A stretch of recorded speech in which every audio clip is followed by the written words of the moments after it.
नमस्ते। मैं आप लोगों से आज जो एक प्रॉब्लम डिस्कस करने वाला हूँ वो ओप एम्प बेस्ड डिजाइनिंग है। Analogue circuit designer require a 5 volt power source from which he has to run a small amount of digital logic circuit of 20 milliampere at 5 volt. Means op amp designer को एक ऐसे application में इसकी ज़रूरत circuit की ज़रूरत है जिसमें उसको एक डिजिटल लॉजिक को उससे कनेक्ट करना है। इसकी रिक्वायरमेंट है 20 मिली एम्पियर एट 5 वोल्ट। ठीक है, तो इसके बाद the analogue system uses plus minus 15 volt supply. तो जो ओप एम्प है उसको प्लस माइनस 15 वोल्ट का सप्लाई दिया हुआ है। इसके अलावा इसके बाद इसमें लिखा है दिस इज स्टेबल सप्लाई और इंडिपेंडेंट ऑफ लोड। तो ये सप्लाई के बारे में बता दिया है उन्होंने कि आपकी जो सप्लाई है वो एक स्टेबल सप्लाई है, और इस यहाँ पे लिखा हुआ है स्टेबल सप्लाई है over the time and temperature and reasonably independent of the load, और ये लोड से इंडिपेंडेंट है। इसमें लिखा है suggest simple op amp circuit using register network. तो रजिस्टर नेटवर्क आपको ओप एम्प के साथ में कनेक्ट करना है। कैपेसिटेंस यूज नहीं करना है, डायोड यूज नहीं करना है, सिर्फ रजिस्टेंसेस यूज करना है, और इस रजिस्टेंस से 0.5 मिली एम्पियर का करंट फ्लो होना चाहिए। ठीक है, अब if the op amp requires a bias current of 2 milli ampere, तो ओप एम्प का इंटरनल बायस करंट का रिक्वायरमेंट भी यहाँ पे लिख दिया है कि ओप एम्प का जो इंटरनल बायस करंट फ्लो होगा ओप एम्प से वो 2 मिली एम्पियर है।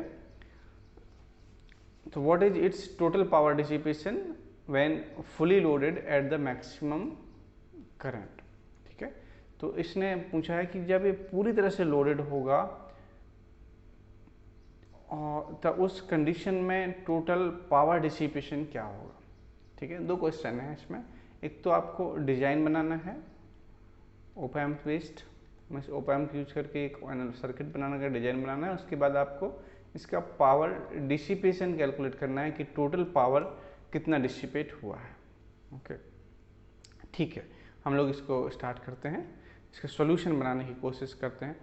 ठीक है, तो हम लोग ऑपरेशनल एम्पलीफायर का जब किसी डिज़ाइन में यूज करते हैं तो जनरली उसको हम इन्वर्टिंग एम्पलीफायर में यूज करते हैं, क्योंकि या फिर नॉन इन्वर्टिंग भी यूज कर सकते हो या इन्वर्टिंग यूज कर सकते हो, आपकी डिपेंड करता है कि आपकी रिक्वायरमेंट कैसी है। तो यहाँ पे इसने प्लस 5 वोल्ट रिक्वायरमेंट दिया है, तो हम नॉन इन्वर्टिंग मोड में ले लेंगे तो आपको प्लस 5 वोल्ट पॉजिटिव आउटपुट मिल जाएगा।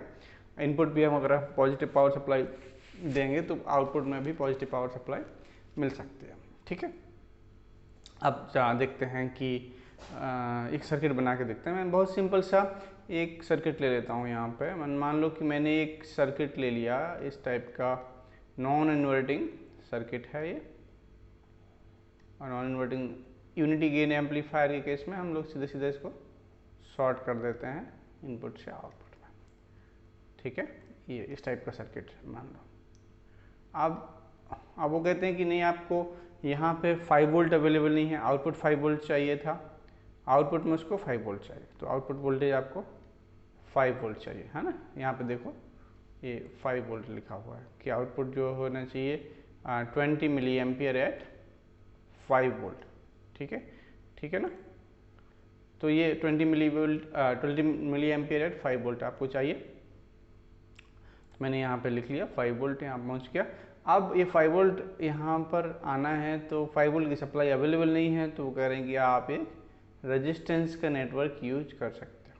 ठीक है, मान लिया मैंने रेजिस्टेंसेस ले लिए, 2 रेजिस्टेंस ले लेता हूँ, इनको 2 अलग अलग वैल्यू के हो सकते हैं, तो R1 R2 दो नेमिंग कर लेता हूँ, और मेरे पास 15 वोल्ट की सप्लाई अवेलेबल है, तो मैं यहाँ पे 15 वोल्ट लगा लेता हूँ। ठीक है, there is eraser highlighter, this is eraser. Okay, so this should be a 15 volt. लिखो ओके, मैंने 15 वोल्ट अवेलेबल था मेरे पास। ठीक, अब 15 वोल्ट की सप्लाई को लेते हुए R1 R2 के नेटवर्क से आपको प्लस 5 वोल्ट आउटपुट में लेके आना है, ये रिक्वायरमेंट है। ठीक है, 1 मिनट में बना लो उसको थोड़ा। अब हमारा जो टास्क रह गया है वो R1 R2 का वैल्यू फाइंड आउट करने का रह गया।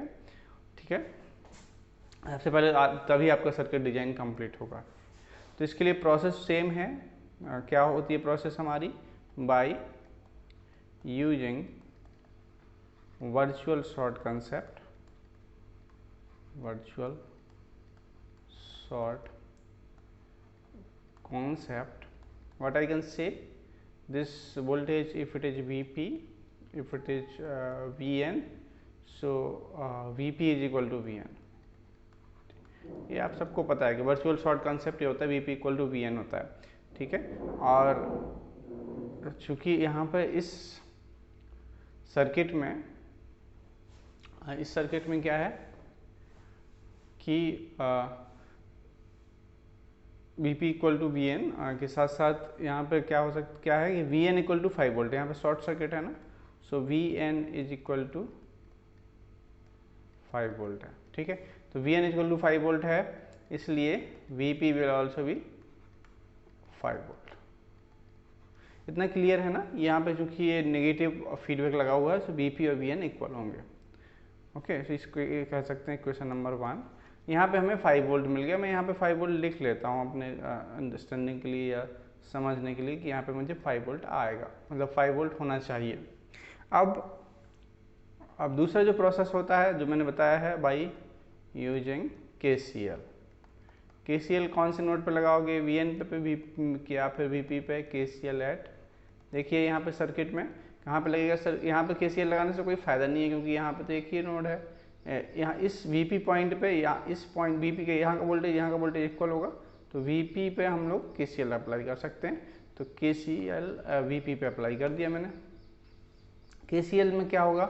ये 15 volt minus 5 volt upon R2, और ये इस क्वेश्चन में देखोगे तो यहाँ पर लिखा हुआ है कि आपके जो नेटवर्क है 0.5 मिली एम्पियर पे काम करेगा, मीन्स इस नेटवर्क से 0.5 मिली एम्पियर करेंट फ्लो होगी। तो यहाँ पे जो करेंट फ्लो होगी वो 0.5 मिली एम्पियर होगी, ठीक।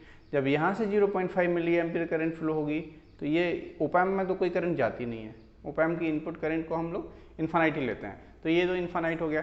लेकिन यहाँ तो जो करंट है वो सीधे की सीधी नीचे चली जाएगी, तो यहाँ पे हो जाएगी 0.5 मिली एम्पियर, ठीक है। ओके, इतना क्लियर है।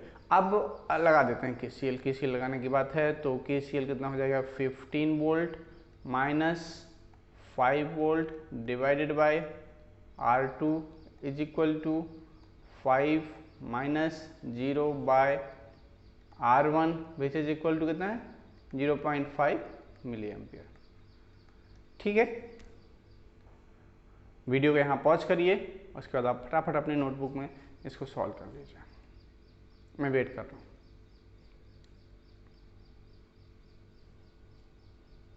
ठीक है, आप सॉल्व कर लीजिए। सॉल्व करेंगे तो 5 माइनस 0 अपॉन R1, सही है ना? ये 5 minus 0 upon R1, 15 minus 5 upon R2, ठीक है, ये सही था।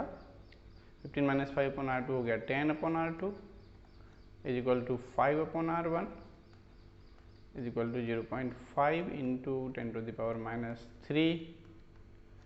Okay, so R1 is equal to 5 upon 0.5 into 10 to the power minus 3, that is 10 kilo.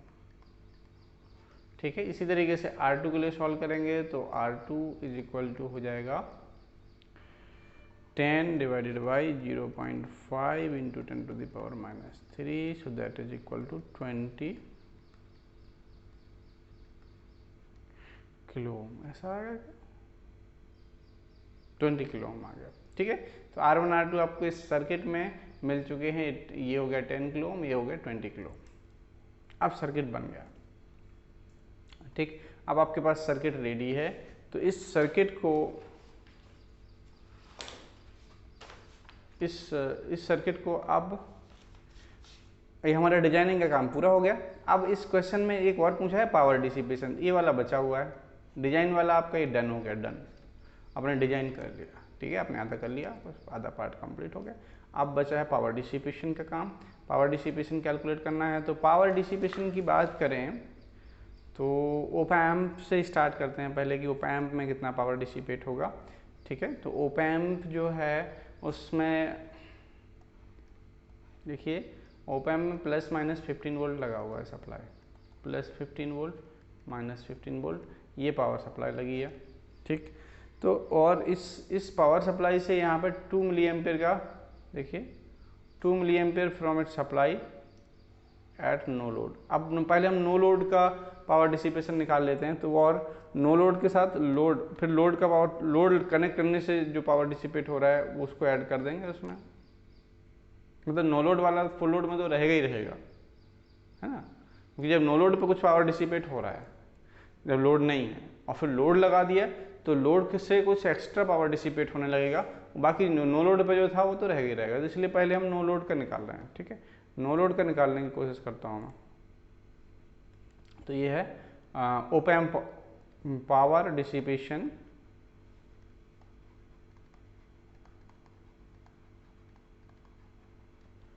In op amp at no load, ठीक। कितना हो जाएगा, तो ये 15 वोल्ट है और 15 वोल्ट के ऐसे दो कॉम्बिनेशन है ये, और इसमें से 2 मिली एम्पियर करंट फ्लो हो रहा है, तो ये कितना हो गया 60 मिली वॉट, ठीक है। 60 मिली वॉट पावर ओप एम्प से डिसिपेट होगा जब ओप एम्प नो लोड है। और फिर यही चीज़ लिखें यहाँ पे, power dissipation in op amp, power dissipation in op amp at full load. देखिए जब हमने लोड लगा दिया ओप एम्प में, तो वो क्या कहता है कि ओप एम्प क्या कहता है, ओप एम्प का जो वो है यहाँ पे क्या कह रहा है कि यहाँ पे 5 वोल्ट होगा, ठीक है, और ये 15 वोल्ट यहाँ पे पावर सप्लाई लगी हुई है। तो ये 15 वोल्ट पावर सप्लाई लगी हुई है और इधर -15 लगी हुई है, यहाँ पे 5 वोल्ट आ जाता है जब हम लोड लगाते हैं। तो जब 5 वोल्ट आ जाता है तो जो करंट फ्लो होगा वो आप अगर इसकी थोड़ा सा इसके बारे में इमेजिन करें तो 15 वोल्ट यहाँ पे हो है, और ये कॉमन इमीटर एम्पलीफायर है एक्चुअली एक, और जिसमें 5 वोल्ट यहाँ पे है, ठीक है, 5 वोल्ट है यहाँ पे है, ठीक है। तो ये जो करंट फ्लो हो रहा है 15 माइन, यहाँ पे जो करंट फ्लो होगा, ये जो 5 वोल्ट आया है उसके कारण जो करंट फ्लो हो रहा है यहाँ से, यहाँ पे कुछ लोड भी आया है RL, ये 15 - 5 और कितना करंट 20 मिली एम्पियर। देखिए यहाँ पे लिखा हुआ है कि जब फुल लोड होता है तो उस केस में 20 मिली एम्पियर करंट की ज़रूरत पड़ती है 5 वोल्ट पे, ठीक है। तो ये जो लोड के कारण 20 मिली एम्पियर करंट इसमें से फ्लो होने लगता है, ऐसा लिखा है। तो ये लोड है, जो लोड जो यहाँ पर लगा दिया, इससे 20 मिली एम्पियर करंट यहाँ से फ्लो होना स्टार्ट हो जाता है, ठीक है। तो लेकिन जो वोल्टेज है ओप एम्प के लिए, जो वोल्टेज है इस केस में, देखिए ओप एम्प ये पूरा है, ओप एम्प का जो वोल्टेज है वो वोल्टेज डिफरेंस होगा, वो वोल्टेज डिफरेंस होगा, ठीक है, 15 - 5। तो वो हम लोग कितना लेंगे 10 वोल्ट लेंगे, मतलब 15 - 5 इंटू 20, ठीक है। सो ये कितना हो जाएगा 200 मिली वॉट, ठीक है, ये 200 मिली वॉट आपको मिल जाएगा। डन, ये 200 मिली वॉट का आपका यहाँ पे पावर डिसिपेशन आ गया। अगला जो है वो है ये पावर डिसिपेशन। अब टोटल डिसिपेशन ओप एम्प से ये डिफरेंस से, मतलब आपने लोड लगा दिया तो उससे एक्स्ट्रा पावर इतना आ गया, मतलब ये 60 मिली वॉट तो होगा ही होगा डिसिपेट जब आपने लोड लगाया है, साथ ही साथ इतना जो है एक्स्ट्रा डिसिपेशन होगा। ये ओप एम्प का डिसिपेशन हम लोगों ने कैलकुलेट कर लिया। अब देखिए जो रजिस्टिव नेटवर्क लगा हुआ है ओप एम्प से पहले, तो वहाँ पे कितना है, ये प्लस 15 वोल्ट लगा है और एक रेजिस्टेंस R2 लगा हुआ है और नीचे R1 लगा हुआ है और इस यहाँ से आपका ओप एम्प लगा है। तो इस नेटवर्क में कितना करंट फ्लो हो रहा था, 0.5 मिली एम्पियर करंट फ्लो हो रहा है। तो यहाँ पे देखिए इतना कितना पावर यहाँ पर डिसिपेट हो जाएगा 15। तो इस रजिस्टिव नेटवर्क में पावर, मैं शॉर्ट में लिख रहा हूँ, पावर डिसिपेशन इन रजिस्टिव नेटवर्क में कितना पावर डिसिपेट हो रहा है, फटाफट लिख लो, 15 वोल्ट पावर सप्लाई है और 0.5 मिली एम्पियर करंट फ्लो हो रहा है। तो ये कितना हो गया 7.5 मिली वॉट। ठीक है, इसके बाद अगला जो पावर डिसिपेशन कहाँ पे हुआ है, देखिए इसका निकल गया। अब लोड पे पावर डिसिपेशन कितना है, देखिए लोड ओप एम्प के बाद यहाँ पे लोड लगा है। ठीक है, लोड के बारे में बताइए, यहाँ पे मान लो लोड लगा है RL और यहाँ पे 5 वोल्ट की सप्लाई है और ये कह रहा है कि 20 मिली एम्पियर करंट फ्लो होता है। ठीक है, तो power dissipation in this load कितना होगा, लोड में कितना हो जाएगा।